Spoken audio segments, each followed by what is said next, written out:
Welcome to Henderson's lineup and Super Steer. It's my pleasure to have Vic Wilson. So Vic, what have you done past few years and even back in the 60s, if you'll just share with folks here? Well, my background has been off-road travel since I got out of college. Back-road travel means anything that has wheels and travels off-road. I got involved in some serious off-road racing, which is called the Baja races. Everybody kind of knows what the Baja 1000 is all about, and we were lucky enough to win first overall, the first one and the fourth one. And then there's also a Baja 500. We competed in that, won that several times, and there's a couple other major off-road races down there, which is called in Las Vegas, there's the Mint 400. We won that one a couple of times. So they created two Hall of Fames, one in Southern California and one in Baja, California. And we were inducted into the Hall of Fame in both of them. Oh, that's awesome. So you know a little bit about steering, suspension, handling, both on and off-road. Probably a lot about off-road handling, but I have done a little slalom racing, which is on pavement, and that's pretty testy as far as knowing suspension and how to handle it. Well, what brings you out to Henderson's today? Well, I'm driving an older motorhome. I bought a little Airstream 30-footer land yacht, they call it, and it has a P30 Chevrolet chassis underneath it. They call it a workhorse chassis. This one right here. That one's parked right behind us. Right.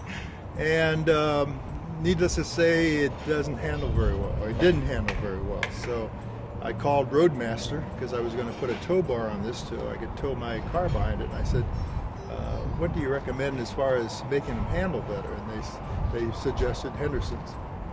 So I called to talk to Robert, and he said yes. I made a trip from the northern part of Nevada and came up here to meet Robert and his crew and said, how do we make this thing work? And he says, well, let's go drive it first. So we jumped in the motorhome, and he has this little adventure out here on the highway, turning and braking and twisting and waggling its tail. He says, we build parts that's going to make this thing handle a lot better. Right. So sometime after that, a day later, he spent basically aligning new suspension, new parts for the front end, and we had a track bar for the rear to keep the wiggle out of the back. And then we went back out on the same test course, and it was a substantial change in how it handled. Great. So I was very pleased. What did you think about the before and after as far as being able to go out, and then also in the pit, because they brought you in to check the individual components right with the technician? What did you think of that? And I enjoyed, because that's my background, being able to go in there and analyze what they're doing individually, and which was important for me to understand what they're doing. But I enjoyed it. I enjoyed the whole process. In fact, I enjoy just going and watching them work on other vehicles in there too. Well, thank you very much. And all right. Thanks for coming in to Henderson Super Steer. I enjoyed it, and then Robert is a great guy.